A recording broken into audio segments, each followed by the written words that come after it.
Have you ever wondered why markets in fantasy worlds seem to run smoothly, even when the economy makes no sense? Or how a simple decision like how money is divided can reshape an entire society? Today, let's fix that by continuing our final mini-series of Season 1 on economics, and let's unpack the three big M's: markets, manufacturing, and money. Welcome to World Building Blueprints with your host, Marie Mullaney from Just in Time World Building. Let's start our discussion with manufacturing, which is all about how goods are made. Your economy starts at the ground level: food, craft, and industry. But manufacturing isn't just about final products. It's about transforming inputs into outputs. And sometimes those outputs become inputs for the next step in the chain. And this is the daisy chain you have to understand to build a realistic economy. The raw material base provides the foundation. Agriculture supplies fibers like flax and cotton, foodstuffs like wheat and barley, and animal products like leather and wool. Metals and minerals supply the ores for tools and construction, while timber and stone enable building and vehicle manufacture. These are your raw resources, and each of them goes through stages of transformation. Flax becomes linen thread, which becomes cloth, which is sewn into a dress. Iron ore becomes ingots, which become sword blanks, which are forged into weapons. Wheat becomes flour, which when mixed with an animal product like eggs and another raw material like water becomes bread.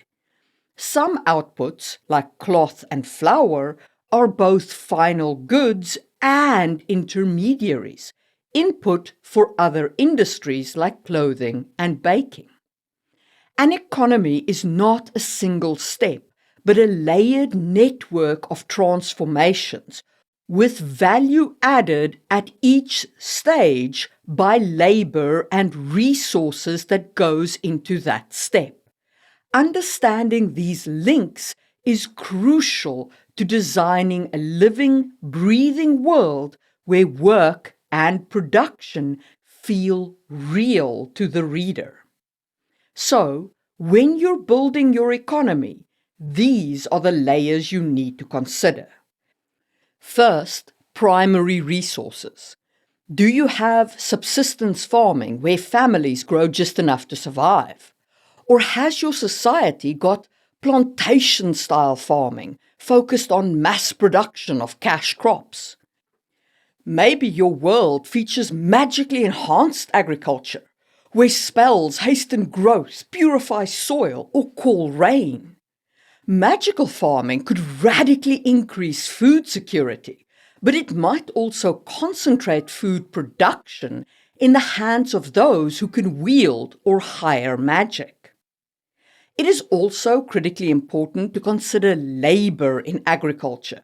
Not to put too fine a point on it, but there's a reason why slave labor was very much used in agriculture before automation, and that is because it's a labor-intensive industry. Even today, there are some very labor-intensive components of agriculture, like berry picking, which can't yet be automated.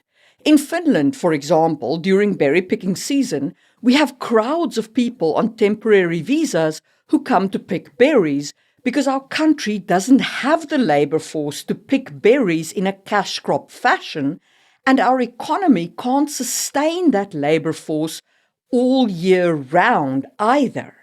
So, internal labor travel for the win within the economic union. But does the technology level and politics of your fantasy society allow for that kind of migratory labor?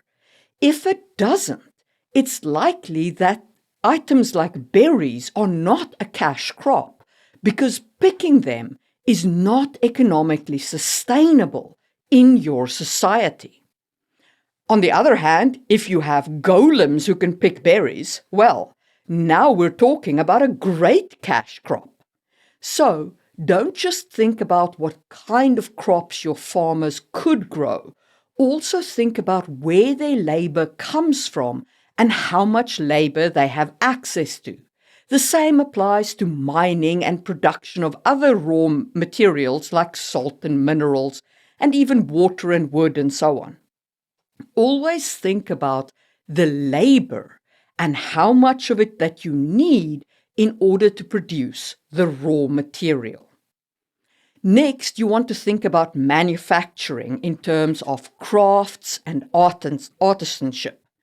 Are there guilds protecting specialized knowledge, like the medieval European guilds that trained apprentices and guarded trade secrets?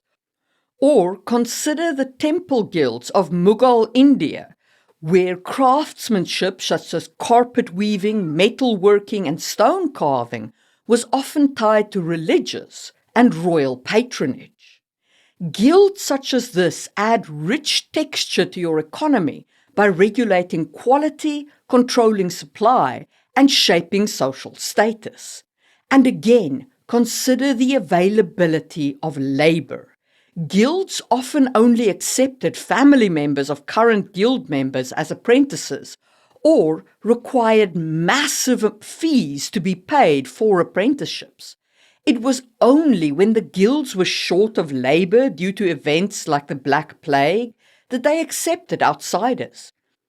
For example, the reason why we have Stradivari violins may be because of a later plague outbreak in northern Italy around the 17th century, which created a labor shortage, which resulted in Antonio Stradivari being trained by Niccolò Amati, despite not being a member of the Amati family.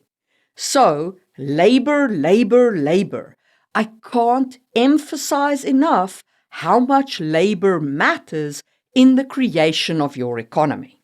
Anyway, continuing on in Renaissance Italy, luxury crafts and early industrial prototypes can further define your setting. Artisans became celebrated figures in fine cloth, jewelry, and glassware. Early mechanical devices like watermills and automated looms hint at the beginning of industrialization.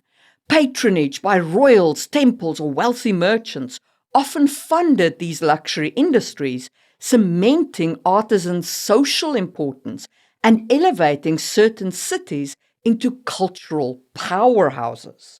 And if you need some specific guidance in the creation of these crafts and guilds, check out the playlist on economics on my YouTube channel.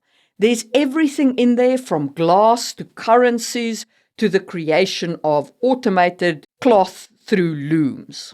Finally, in a fantasy context, you might want to look at Eberron's magic-driven economy and how it reimagines the process of manufacturing. In Eberron, magic isn't just for heroes. It fuels an entire industrial revolution. Constructs like the Warforged take over manual labor. Mage rights offer everyday magical services like lighting streets and repairing goods. Elemental-powered trains and ships move goods and people across vast distances.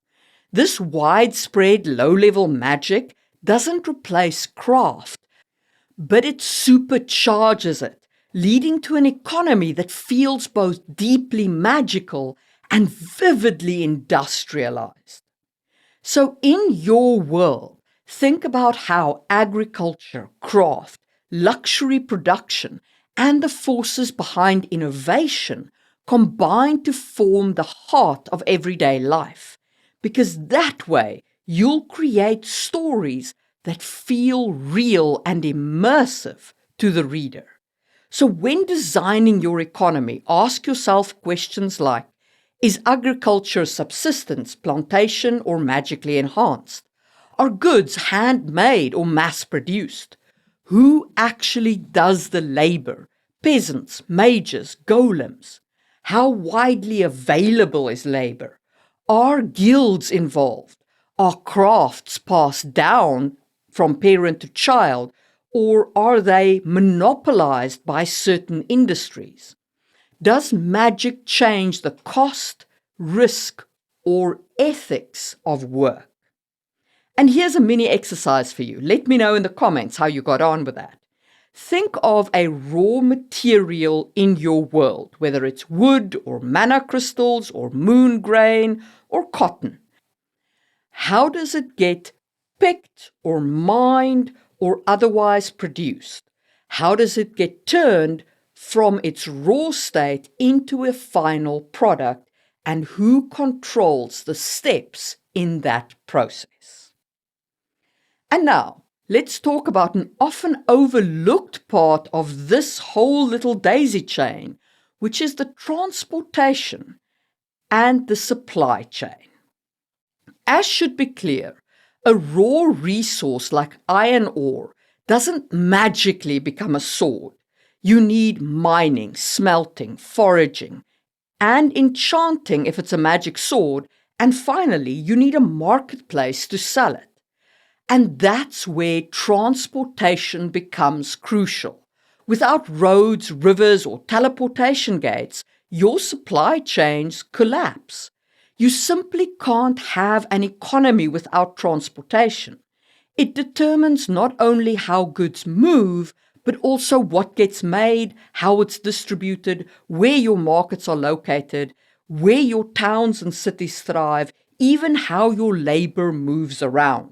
Nothing changes an economy as much as a transportation innovation. Nothing. Transportation changes everything, and you can see it in history. Transportation has shaped entire civilizations. The Roman roads tied both republic and empire together, allowing legions to march and goods to flow across continents. Roman road building started hella early, with the Via Appia in 312 BCE. But roads aren't the only way to transport goods. The rivers of medieval Europe, like the Rhine, the Danube, the Seine, and the Thames, served as main arteries for trade, while land routes remained perilous. The Silk Road created rich caravan cities like Samarkand and Kashgar, thriving hubs of commerce that connected the west to the east. But when maritime trade around Africa opened up, many of those caravan towns withered and died as trade shifted away. Yes, some didn't, like Samarkand remained a regionally important city, but many of the smaller towns vanished because of this transportation revolution where the sea route opened up. In a fantasy world, transportation can be even more interesting. Teleportation gates offer instant trade between hubs, but they create choke points. Whoever controls the gates controls the flow of goods. Fantasy beasts could also reshape travel, sky whales for bulk cargo, or giant wolves for swift courier services. A world with teleportation or flying beasts would have very different town layouts compared to one that relies on ox carts. Even something as simple as making a magical sword in D&D involves a supply chain. You have to mine the iron ore from somewhere. It's got to be transported to a smithy where it's forged into a blade. It has to be enchanted by a wizard, and then it has to be taken to a marketplace where it's sold to the adventurer who's going to take it down into the dungeon and slaughter things because they have green skin. Every step needs movement of goods and people. So, here's another mini exercise for you. Create a supply chain for 3 different types of goods in your economy. An agriculturally based good like a dress made from flax or cotton, a metal-based good like a sword, and a food-based good like bread. Sketch a basic supply route for each of these goods. How long does it take the good to travel from base to manufacturing? How about from manufacturing to market? What magical or mundane obstacles might delay it at each step in its process? Speaking of adding value to goods, if you're enjoying world building blueprints and want to dive deeper, members of the Just in Time World Building YouTube channel get exclusive access to additional content. All tiers of membership get access to worksheets which help define their world. These worksheets are a great way to turn ideas into actionable steps that will help you create great stories. I would also like to thank each and every one of my channel members who really help me keep the lights on every month. You guys are the best. If you don't want to commit to a monthly membership, you can also purchase these worksheets on my Ko-fi page. Links to all that down below. That being said, I appreciate every listener and viewer of this podcast, and I fully understand that in this economy, you can't support everyone. I would not have a YouTube channel at all if it wasn't for you, my audience. So thank you very much, all of you, for listening. And now, let's continue our discussion by turning to markets and money. Once goods are produced, they need to be exchanged, and that brings us to the magic of markets.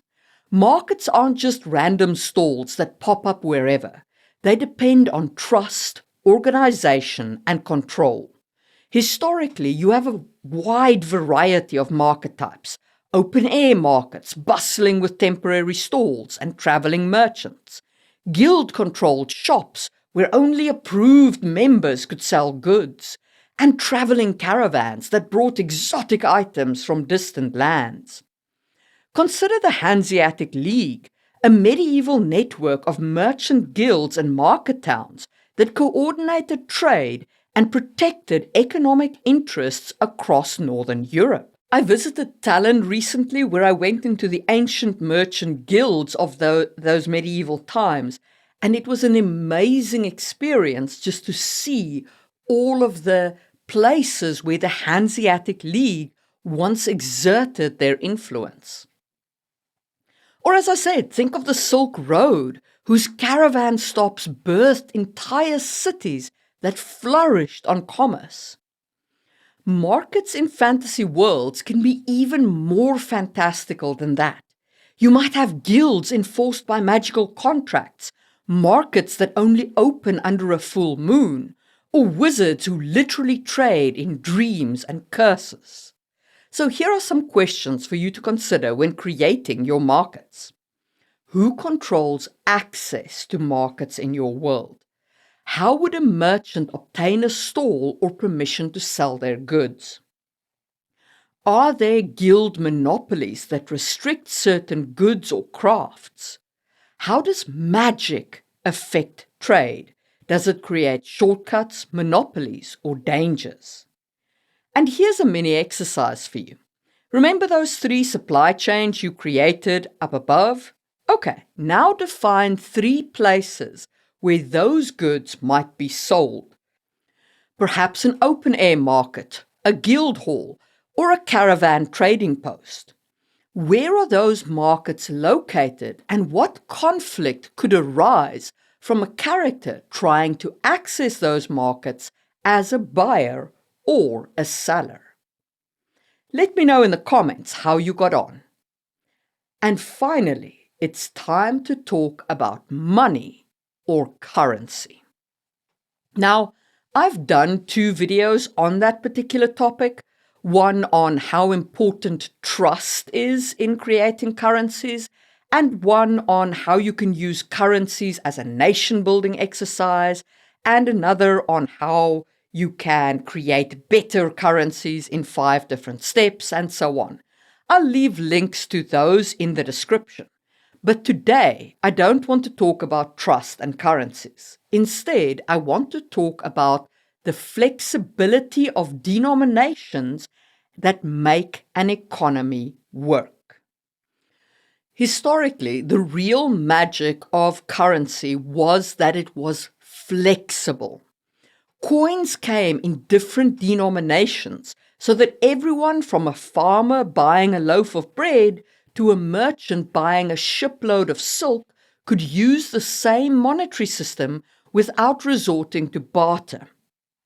In this kind of system, divisibility mattered enormously.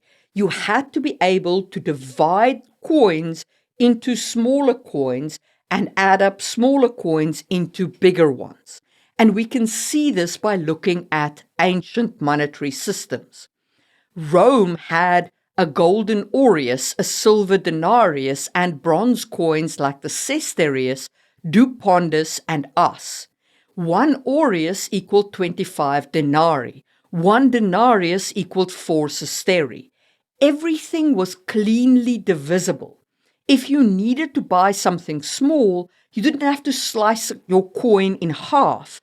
You used the smaller denominations. Likewise, medieval Europe's system of pounds, shillings, and pence, where 1 pound equaled 20 shillings and each shilling was 12 pence, was deeply divisible by many numbers. It's divisible by 2, by 3, by 4, by 5, by 6, by 10, by 12, by 15, by 20, by 30, and 60. While that system seems weird to us now, it was brilliant for making change in a market because it had so many numbers that it was divisible by and multipliable upward. This is why the Wizarding World's money in Harry Potter is so bafflingly dumb. 29 nuts to a sickle, 17 sickles to a galleon. These are prime numbers. They're divisible by nothing. Now, J.K. Rowling might have intended it to feel old-fashioned, or she might have meant it as a joke, but in reality, it's just idiotic. That was not why you had the system of shillings and pound and pence and so on. That system existed for divisibility, not for prime numbers. Anyway, in modern times, we decimalized money because we have calculators, digital banking, and instant conversions. But in a fantasy setting where most people are counting on their fingers and doing maths in their heads, having flexible, divisible currency is critical because you can go, it's 3 shillings and so many pence, or it's 1 pound, a shilling, and so many pence. Having those additional denominations allows you to count out the money easier. I've written a hella long blog post about this because I went diving down a way too deep rabbit hole on currencies, and that rabbit hole involved Chinese knife currency and their paper currency and the caliphate gold exchange rate and so on. You can find a link to that blog post in the description, and while you're visiting my website, sign up for the newsletter. It's free and comes out once a quarter. Okay, so things to think about when you create your fantasy currency. What is your base unit? Is it a copper penny, a silver sun, or some other material? How do your coins relate to each other? Is it a neat 1 to 10 scale? Or is it something more complex? Consider divisibility here. How does a peasant buy a loaf of bread? How does a merchant pay for a ship? Your currency system needs to allow for both of those purchases to happen relatively easily. Are there coins for every transaction scale? Or do people have to resort to barter when denominations fail? And here's your mini exercise. Sketch out your world's coin system. What are those coins called? What metals are they made of? How many lower coins does it take to buy each of the 3 goods you defined earlier? And can you buy them with combinations of higher coins? And those are the 3 M's that drive your economy: manufacturing, markets, and money. Next time, we'll plunge into economic laws and institutions, as well as economic resilience, in our concluding episode of this mini-series. Before we go, I'd like to give a huge thanks to my members for sponsoring this podcast.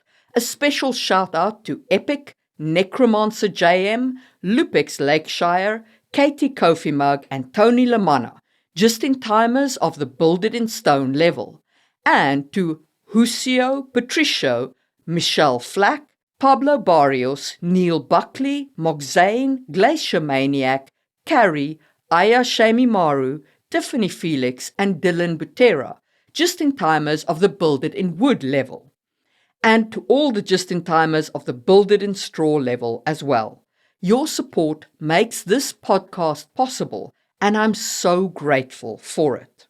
And on that note, I will see you soon for another episode. Remember, build what you need, when you need it, and happy world building.